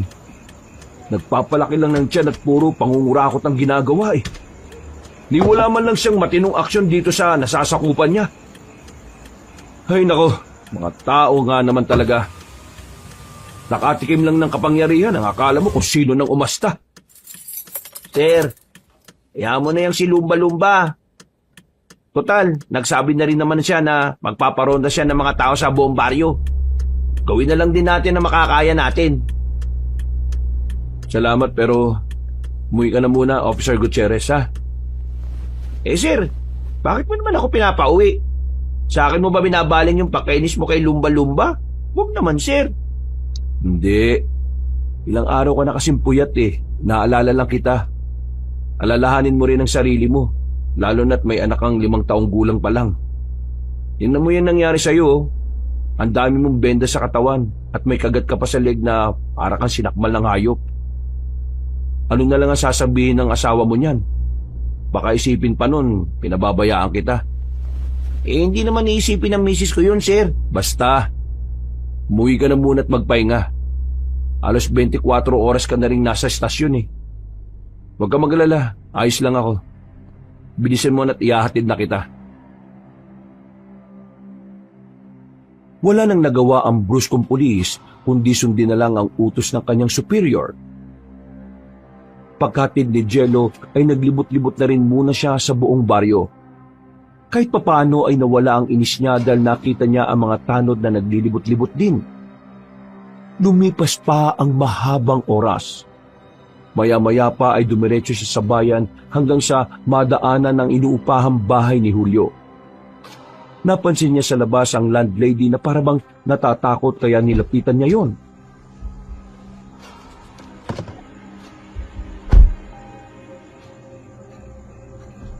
Mawalang galang na ho. Ako ho yung nagpunta rito, nito lang. Napadaan lang ako saglit dahil nagro-ronda ako sa paligid. Okay lang ho ba kayo? Eksaktong pagkatapos magtanong ni Jello ay nakarinig na sila ng malalakas na kalabog sa mismong inuupahan ni Julio. Tumakbo na rin palapit sa kanya ang landlady at nagsumbong na parang batang takot na takot. Dahil doon ay umaksyon kagad ang maskuladong pulis. Naglabasan na rin ang ilan pang nangungupahan sa paligid dahil dinig na dinig ang ingay. Pinalayo ni Jello ang mga tao at saka siya marahang kumatok sa pinto ng inuupahang bahay ng binatang alagad ng batas. Officer Barreta! Si Officer Porcelas to! Ayos ka na ba dyan? Buksan mo tong pinto at kung ano man ang problema mo eh. Pag-usapan natin dito yan. Ha? Malalakas na namang kalabugan ng tila naging tugon sa loob ng bahay kaya pasimpleng sumilip-silip si Jello sa nakasarang bintana. Minaaninag siya sa loob na parabang nagwawala. Kaya gumawa na kagad siya ng paraan. Habang hawak-hawak ang baril ay makailang beses niyang sinipa ang pinto hanggang sa tuluyan na itong mabuwal. Doon nga ay tumambad sa kanyang paningin si Julio na nasa bahagi ng kusina ng studio type na bahay. Sinusuntok-suntok ng bintana ang pinto ng banyo kaya sugat-sugat na ang kanyang kamao na tinatagasan na rin ng dugo. Bukod doon ay namumula ng husto ang mga mata niya at nandilisik. Halos mangitim ang leeg at noon niya dahil sa maitim at nag-uumbukang mga ugat-ugat doon. Nang makita yun ni Jello ay naalala niya kagad sina Mang Hermin at Mang Andong. Ganon na ganon din ang itsura ng mga yon bago tila masiraan ng bait at gumawa ng hindi maganda. Ang kaibahan nga lang ngayon ay naglalaway si Julio na parang asong nauulol. Pero nang makita siya ni Julio ay parang medyo nahimasmasan siya. Ibinabasaglit ng maskuladong pulis ang hawak na baril at sumenya sa binata na kumalma. Nanatili siya sa pintuan habang nakaalderto pa rin dahil ramdam niyang parang nawawala na nga sa sarili ang nakatira sa bahay na yon. Officer Barreta, nakikilala mo pa ba ako? Ako to, si Officer Jello Porcelas, ang senior mo. Sir, Ako nga to, Officer Barreta. Relax ka lang, okay? Sabi mo sa akin kung anong problema. Pwede natin pag-usapan ng mahinahon kung ano man ang pinagdaraanan mo. ano itong nangyayari sa akin, sir? Hindi ko makontrol ang sarili ko. Huminga ka lang na malalim, okay? Mag-inhale, exhale ka lang, Officer Barreto. Titigan mo lang ako ng mata sa mata. Pagkatapos lumapit ka ng dahan-dahan. Ilagay mo sa bulsa mo ang mga kamay mo. Huwag ka mag-alala, dahil akong bahala sa'yo. Parang may umubulong sa akin. Hindi ko makontrol yung isip ko. Pati kilos ko, sir.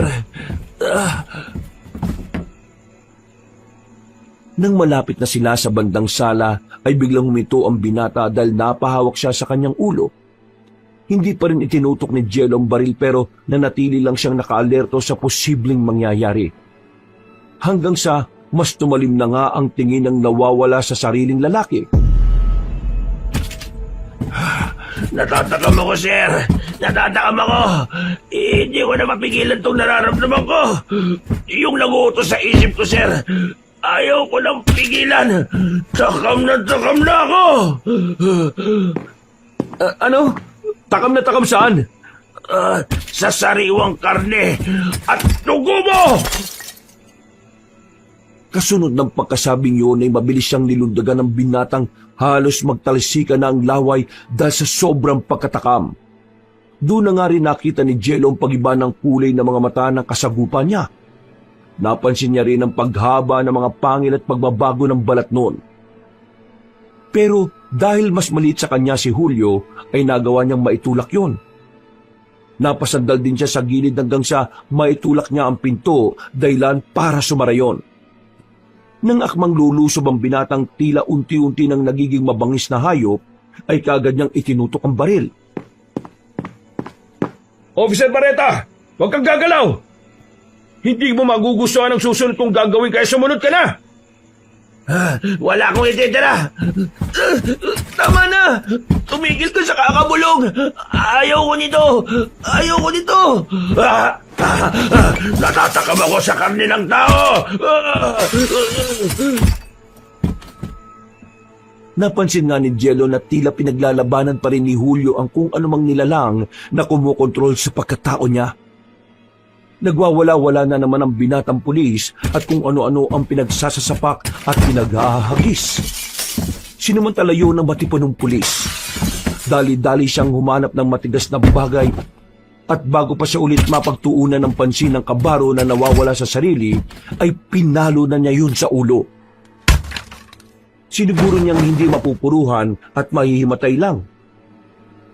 Walang malay yung bumagsak sa sahig at pagkatapos ay kaagad niyang tinalian ng pagkahigpit-higpit. Makalipas lang ng ilang minuto ay lumabas na si Jello ng silid. Bit-bit ang binatilyong walang malay. Nagulat naman ang mga nangungupang nakakita pero ipiniliwanag ng matipunong pulis ang lahat. Idinahilan na lang niya na merong mabigat na pinagdaraanan ng nasabing binata na kahit papaano'y naintindihan naman ng landlady. Sinabi na lang din ni Jello na kung ano man ang naging damage sa inuupahang bahay ay babayaran na lang kapag naging ayos na ang lahat. Nang okay na ang lahat ay dinala niya si Julio sa headquarters at ikinulong sa piitan habang nakatali pa rin ng maigpit ang buong katawan. Kinabukasan, pagpasok ni Tonton ay nagulat siya nang makita ang binatang pulis doon.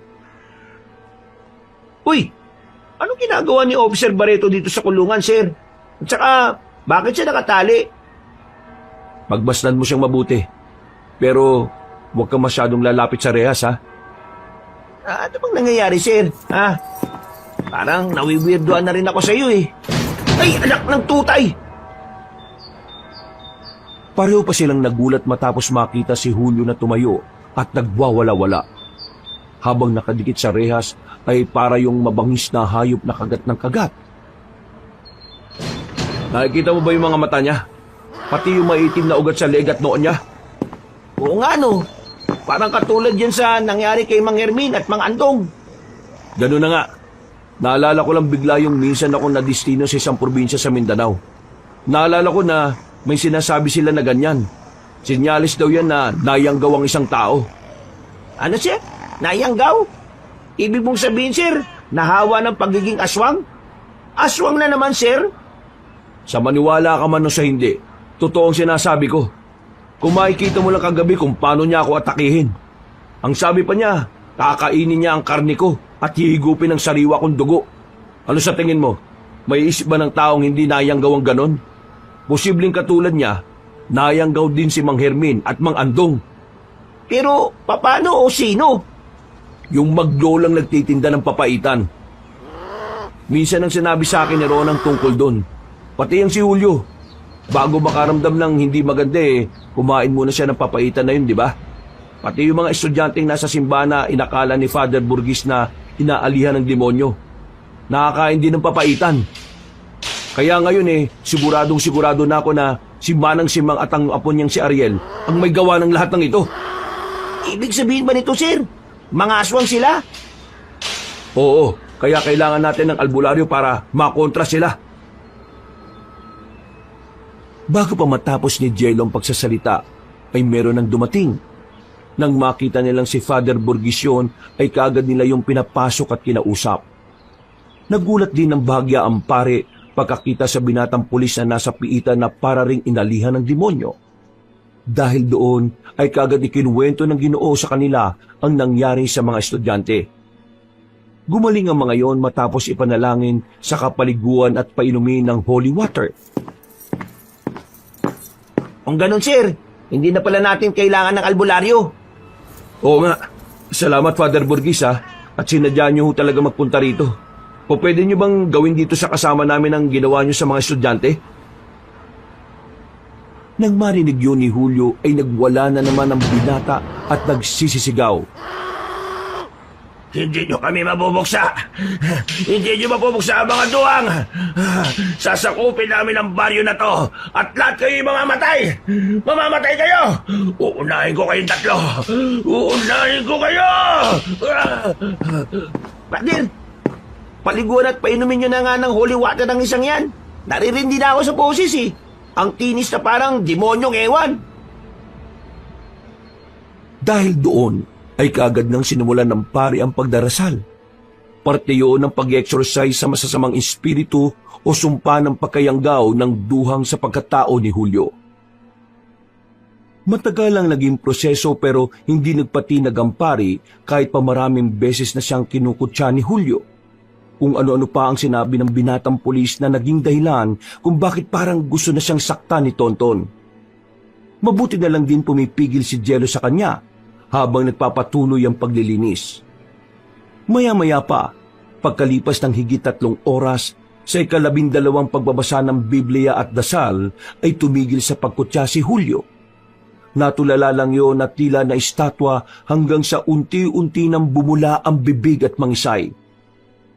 Nag-alala ang 2 pulis pero sinabi ni Father Burgis na gumagana na ang panalangin.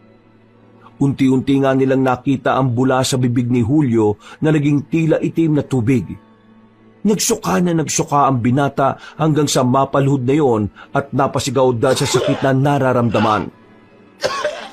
Hiniling ng pari na buksan ang kulungan dahil kailangang paliguan at painumin ng holy water ang pulis na nayanggaw.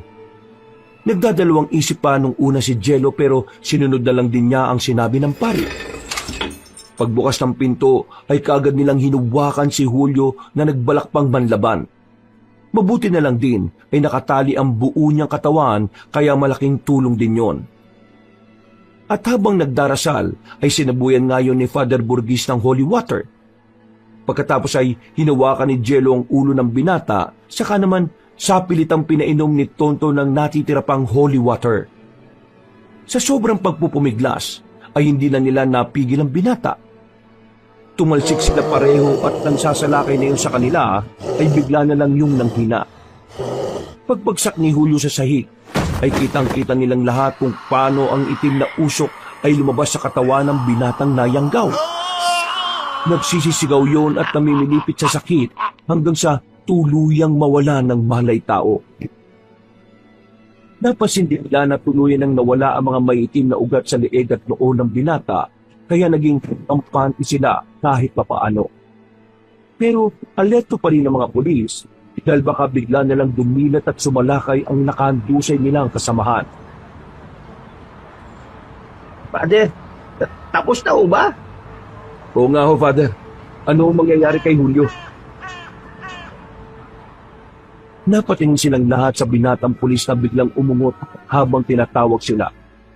Nagtanong pa yon kung anong ginagawa nilang lahat sa piitan at kung bakit siya nakatali. Nang makita nilang hindi na namumula mga mata ni Julio, ay dali-dali nilang kinalagaan ang pagkakatali noon. Ipinaliwanag na rin nila ang mga nangyari na ikinagulat pa ng binatang pulis. Kaya pasensya ka na, Julio, kung itinali kita ng gaikit. Sa ngayon, sa bahay ka na lang muna tumuloy habang hindi ka pa handang makipagkita sa landlady ng inuupahan mong bahay. Sir, ano pong gagawin nating hakbang ngayon? Siguradong marami na nakatikim ng papaitan ng maglolang yun. Dapat, matuntun na natin sila habang may oras pa. Baka mamaya marami na sa mga taga-baryo isolasyon ng nayanggaw. Nag-isip na ako ng mainam na plano. Sa ngayon, kailangan natin maging mapagmatsyag sa paligid. Pero panatili nating sikreto ang mga nangyayari. Paraan na rin to para mahuli ang maglolang yon. Kapag inisip nilang wala pang nakakalam ng mga kalokohan nila, siguradong magpapakalat-kalat pa rin sila sa baryo. At kapag may makita o may mabalitaan tayong pangyayari ng katulad ng kay Mang Hermin, Mang Andong at dito kay Julio, huwag na tayo mag-atubili pa na dalhin sa simbahan para malunasan ni Father Burgis. Oo nga, maigi pa nga yan, sir. Mag-iingat na lang tayo. Oo, mag-iingat tayo at hanggat maaari, huwag muna nating ipapamalita sa mga taga-baryo para hindi sila mag-alala. Matapos magkasundo, ay hinatid na nga muna ni Jello si Julio sa bahay nila. Eksakto na naroon si Edward na kauuwi lang din galing sa eskwelahan. O Edward, dito muna tong si Julio ha. Pakitingin-tingin na lang muna dahil medyo masama pa ang pakiramdam niya. Sige po, Tiyo. Oh, ano nangyari? Ayos ka lang ba? Opo, Tiyo. Medyo napagod lang ako sa laro sa school. Bago pa matapos ni Edward ang pagsasalita, ay tila nawala na siya ng balance. Natumba siya na mabuti na lang ay kagad na alalayan ni Hildy. Ang magtama ang kanilang mga mata ay napansin ng binatang pulis na tila namumula-mula na ang mga mata ni Edward. Kaya kagad niya yung sinabi kay Jello. Edward, magsabi ka nga sa akin ng totoo. Nakakain ka ba ng papaitan galing kay Manang Simang? Kasi iyo Mami ka, Edward. Hindi ako magagalit basta magsabi ka lang ng totoo. Kailangan ko lang malaman. Masakit ang tiyan ko, Tiyo. Inalalayan na matipon ng pulis si Edward kaya napansin niya ang pangingitim ng mga ugat sa leeg nun. Doon niya nakumpirma na nakakain nga ng papaitan ng kanyang pamangkin. Pasensya na, Tiyo. Hindi ko po sinasadya. Hindi ko man alam na papaitan pala galing sa maglola yung pinakain sa akin Ilang kayo nakakain ng papaitan? At nasaan ang mga kasama mong yon? 4 po. Nakauwi na po yata sila. Tiyo, humihilab ang tiyan ko. At para akong nangihina na nahihilo. Dalhin niyo po ako sa center kay Tia Cheska. Huwag ka mag-alala. Magiging okay din ang lahat. Pero makinig ka sa akin mabuti. Pagpasensyahan mo na itong gagawin namin sa iyo, ha? Kailangan lang to para na rin sa kapakanan mo. Bago pa makasagot si Edward ay tinalian na ng maigpit ang buo niyang katawan at bibig. Pagkatapos noon ay kagad tumawag si Jello sa himpilan para ipaalam kay Tonto ng mga bagong kaso ng pangyayanggaw ng maglolang nagbebenta ng papaitan. Matapos mag-usap ay dali-dali silang nagbiyahe papunta sa simbahan. Mabuti na lang din ay nandun si Father Borghese, kaya kagad naaksyonan ang nangyayaring pagkayanggaw kay Edward. Habang nandun sila, si Tonton naman ay hinanap ang mga kaklase ng binata na nakakain din ng papaitan ng maglolang aswang. Tumulong na rin si Julio kahit medyo nangihina pa rin yon dahil kagagaling lang niya. At mabilis na namang lumipas ang oras. Pasado 4:30 na ng hapon bago tuluyang nakalaya ang pamangkin ni Jello mula sa sumpa ng aswang na duhang. Malaking pasasalamat na matipunong pulis dahil naagapan nila ang pangyayari. Bago sila umalis ay dumating na nga rin sa simbahan si Cheska na punong-puno ng pag-aalala. Sinabi nga nila ang lahat dito at ganoon na lang ang gulat ng babae sa mga nalaman. Nang magtatakip silim na, sinabihan na matipunong pulis ang asawa at pamangkin na mauna nang umuwi sa kanilang bahay. Pinalalahanan niya rin na kahit na anong mangyari ay wag na munang lalabas. Baka kasi unti-unti nang naglilipanan sa baryo Isolasyon ang mga nabiktima ng maglolang aswang. Lahat sila ibinigyan ni Father Borghese ng holy water upang kung sakaling may makainkwentro ng aswang na duhang o nayanggaw, meron silang pangontra o panlaban. Lumalim pa ng lumalim ang gabi hanggang sa napadaan ang sasakyan ni Jello na malapit sa nasunog na kapihan ni Mang Andong at meron siyang natanaw. Ang maglolang nakakarito na nagtitinda ng papaitan. Nakita niya kasi yon dahil may nilulumang poste roon at merong maliit na bumbilya na siyang nagbibigay liwanag sa madilim na lugar. Sila na nga yun, si Manang Simang at Ariel. Dali-daling inihinto na matipunong pulis ang sasakyan at kagad pinatay ang ilaw. Tahimik niyang sinundan ng dalawa hanggang sa mapagtanto niya na nasa bukana na sila ng kagubatan. Nagdalawang isip na siya kung susundan pa ba niya o hindi ang maglola, kaya pansamantala siyang umatras. Pero mas nanaig ang pagnanais niya na malaman ang totoo sa likod ng sikreto ni Manang Simang at Ariel. Natuntun niya ang dalawa sa gilid ng batis at mula roon ay naghihintay si Mang Andong na ibang-iba na ang itsura. Nagulat siya nang makita ang matandang lalaki na hindi niya inaasahan ang pagkakataong yon. Parang ang laki-laki na ng tiyan na matandang lalaki na akala mo ay buntis. Sabay-sabay na lumublob ang tatlo sa mababaw na parte ng batis. Kitang-kita rin sila dahil sa buwan na parang nagdidilig ng liwanag nito sa kapaligiran. Anong ginagawa nila? Nagpatuloy lang si Jello sa pagmamasid hanggang sa masaksayan na niya ang pagpapalit ng anyo ng 3 aswang. Nagmalapaniki ang mga mukha ng mga yon, pero ang mas nakakagulat ay nagkaroon ng mga 2 malalaking umbok sa kanilang likuran. May hahalin tulad ng umbok na yon sa isang kamelyo pero ang kaibahan lang ay parang meron yung butas. Napansin na rin ng maskuladong pulis na matapos magpalit anyo ni Mang Andong bilang aswang ay nawala ang malabuntis nitong tiyan. Nalipat yon sa likuran. Ang mas ikinagulat niya ay nang tila biglang umiri ang Ginoo at muntik na siyang mapasigaw pagkakitang may lumabas na hayop sa nakaumbok na likuran ng matandang lalaking aswang. Anong klaseng halimaw yan? Aswang ba yan? Natigilan na siya dahil napalingon sa gawin niya si Manang Simang. Mabuti na lang ay nakapagtago siya sa gilid kaya hindi rin siya napansin. Nang muling bumaling ang matandang babaeng aswang sa mga kasama ay nagpatuloy sa pagmamatsyag si Jello. Ang kambing na kinuha mo, bagong duhang na Andong, ay gagamitin natin sa papaitan. Mas pinasarap niya ng lasa dahil naimbak sa likuran natin kung saan napuno ng katas nating mga duhang. Hindi po ba natin yan pwedeng kainin na lang, Lola Simang? Tumigil kang bata ka! Sinabi ko naman sa iyo na yung mga alagang baboy na lang ng mga taga-baryo ang kainin mo. Hindi natin po pwedeng galawin ng mga paninda dahil makakatulong to para sa misyon nating pagpapalaganap ng mga duhang sa lugar na ito. Patawad po, Lola. Hindi na po ako makakapasok sa babuyan ni Aling Alejo eh. Pati ron sa kabilang baryo dahil nilagyan na po nila ng patibong yung mga bakuran nila. Bakit hindi na kasi tao ang kainin mo, Ariel? Katulad ng ginawa ko. May tamang panahon para sa pagkain ng tao, Andong. Pinaintulutan lang kita dahil kailangan mo yon bilang bagong duhang. Sa ngayon ay dapat magtuloy-tuloy na ang mga plano natin. Narinig mo ba ang lahat ng napag-usapan namin? Matipuno at gwapong pulis! Nanlaki ang mga mata ni Jello matapos muling lumingon sa gawin niya ang matandang babaeng aswang.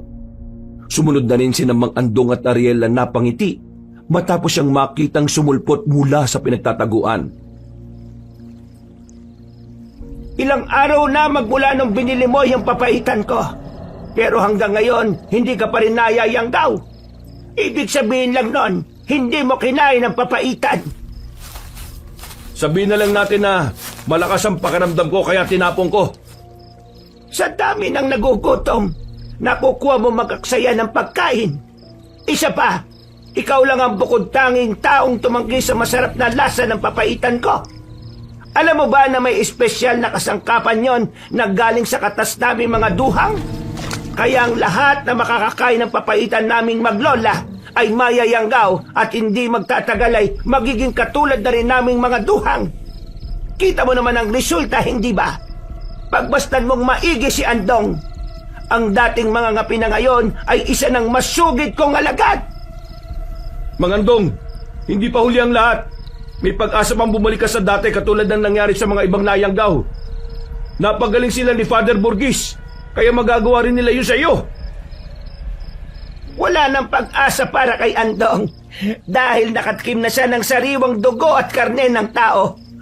At dahil nayanggaw siya ng katas ko, wala na siyang ibang susundin kundi ako lang. May palalaganap na namin ulit ang mga duhang na muntik nang maubos sa kamay ng mga walang yang manunubos. Marcos Sibang, may tulutan mo akong paslangin ng taong yan. Ihahandog ko sa iyo ang pinakamasarap na parte ng lamang loob niya. Sige, gawin mo ang gusto mo sa taong yan. Dali-daling ang sumalakay si Mang Andong, kaya agad na tumakbo palayo si Jello. Inaasahan niya ang pagkakataong yon dahil nasabi na rin kanina ni Father Burgis na posible talagang makainkwentro sila ng mga aswang na nayanggaw. Dahil doon ay dinukot niya sa bulsa ang maliit na bote saka yun ipinaligo sa kanyang katawan. Ang natirang kakaunti ay ibinato niya sa matandang lalaking aswang. Nang tumama ang ilang parte ng likido ay napatras si Mang Andong at napahiyaw. Galit na galit siyang tumigil dahil sobrang sakit sa pakiramdam ng holy water. Naging pagkakataon yon para mabilis na makapunta si Jello sa sasakyan at nagmaneho na nga palayo sa lugar na yon. At dahil sa malalim na ang gabi, kaya wala ring katao-tao sa labas. Karamihan din sa mga bahay ay sarado na. Nagdagdag yun ng kilabot lalo na nang marinig niya ang pag-alulong ng aso mula sa hindi kalayuan. Kumanda ka sa akin! Uubusin ko ang laman loob mo at sisimutin ang dugo mo! Hindi yung pinansin ni Jello. Mas binilisan niya pa ang pagmamaneho hanggang sa marating ang tanggapan ng baryo. Naabutan niya roon ang punong baryo kasama ang ilang opisyal at tanod. Masaya ang mga yun na kumakain ng tinapay habang nagkakape. Pagbaba niya ng sasakyan, ay patakbo siyang lumapit sa mga yun habang sumisigaw. Magsipasok kayo sa loob! Bilisan niyo! Pumunot na naman ng noo ng punong baryo pagkakita sa kanya. Pero nagbago ang lahat ng yun nang masilayan nila ang nakakatakot na nilalang na humahabol sa matipunong pulis. Nanlilisik ang mga mata ni Andong na sumalakay pero pinaputukan na siya ni Jello ng baril. Maraming beses nakaiwas ang aswang nagduhang pero hindi pa rin tumigil ang pulis. Samantala, nagtakbuhan naman ang mga tao papasok sa loob ng tanggapan. Ang punong baryo lang ang naiwan dahil sa tindi ng takot. Naihi pa yun habang gimbal na pinagmamasdan ang nakakatakot na nilalang. Ano ba ginagawa mo? Pagkatapos muling paputukan ng duhang ay dali-daling nilapitan ni Jello ang punong baryo at tinulak papasok sa loob ng himpilan. Galit na naman siyang pinagmasdan ng aswang hanggang sa muli yung sumalakay. Pasensya na, Mang Andong. Ayaw ko sanang gawin to pero pasensya na talaga. Mapatay kita, tiyado kita sa akin, pinula! Bibigyan pa kita ng isa pang pagkakataon, Mang Andong. Sumuko ka na at sumama ka sa akin para mapagaling ka ni Father Burgis. Sigurado matuto ang anak mong si Nonoy. Naghihintay siya sa kanyang burol. Tumigil ka! Mapatay ko kayo lahat! Kakainin ko kayo! Pasensya na talaga, Mang Andong. Mamamatay ka sa mga kamay ko! Ah! 3 beses na magkakasunod na putok ng baril ang pinakawala ni Jello at lahat yun ay tumama sa katawan ng aswang na duhang. Nung una ay nakalapit pa yun at napahawak sa leeg na matipunong pulis. Pero bigla na lang ding humandusay sa sahig at nangisay na parang bulating binudbura ng asin. Ibinabad niya kasi sa holy water ang mga bala ng baril na ginamit niya at naging epektibo nga yun laban sa duhang. Ilang saglit pa nang tuluyan ng nawalan ng buhay si Mang Andong ay unti-unting